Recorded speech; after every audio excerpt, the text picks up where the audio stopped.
WhiskyJason here, whiskey from the viewpoint of an American over here in Germany, tasting rare and exotic whiskeys.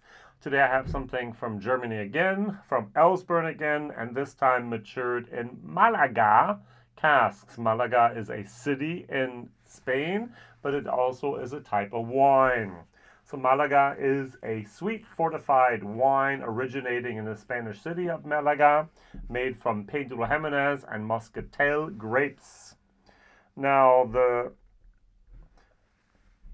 center of Malaga production is the Sierra de Almejara, along with the Antequera, Archidorna, San Pedro, Alcantara, and Files, Malaga, and Campeta.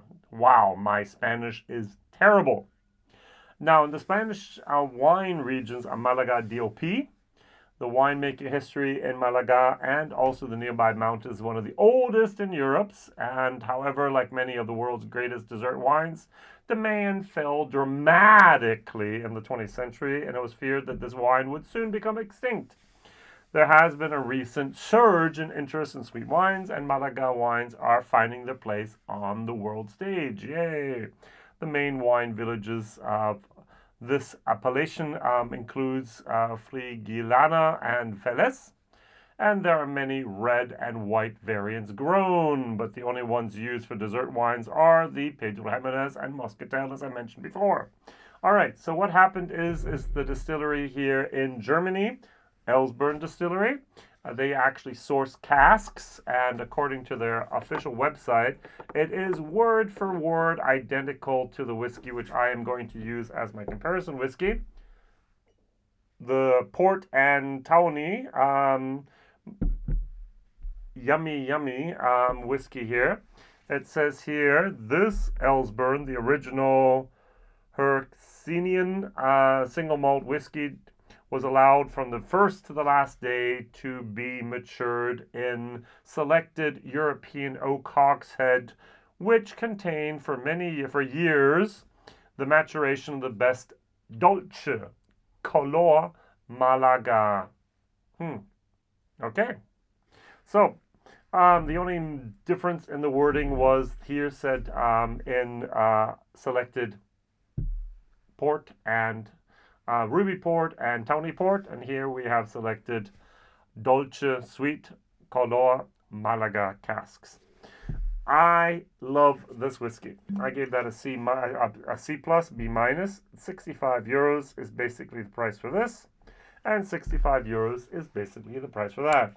This came out in October 2021. This came out in December 2021. Both of these are 46%. Both of these are now non-chill filtered. Both of these are natural color. So they look somewhat similar from the label. They look somewhat similar from the color. There's not that much difference going on there. All right, so, but in the taste, in the spectrum of the nosing, we do have that nice, it's more of a dark chocolate. This was more of a milk chocolate. This has more of a raisin nut filling. This has a more milk chocolate with a cherry yogurt filling. We have something over in Germany called Yogurette. I like it. It's chocolate, milk chocolate with a little bit of yogurt and dried yogurt and strawberry. Very, very nice. This would be my Yogurette, and this would be my dark chocolate raisin hazelnut mix. Now, if I were to choose between the two, immediately, bam. This is the type of chocolate I would choose, and this is the type of whiskey I would choose. And it has a lot to do with the wheelhouse. Is this a bad whiskey? No. Does this whiskey perfectly align with my wheelhouse? Yes. And so it's a little bit of an unfair, nice competition here. Good. Let's try it.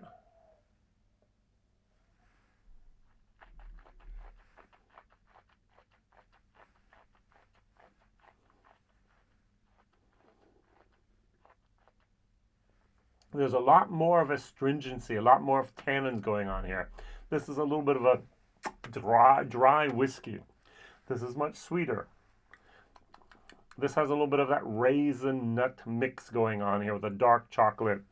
I have the feeling that the oak casks were a little bit more dominant here than here.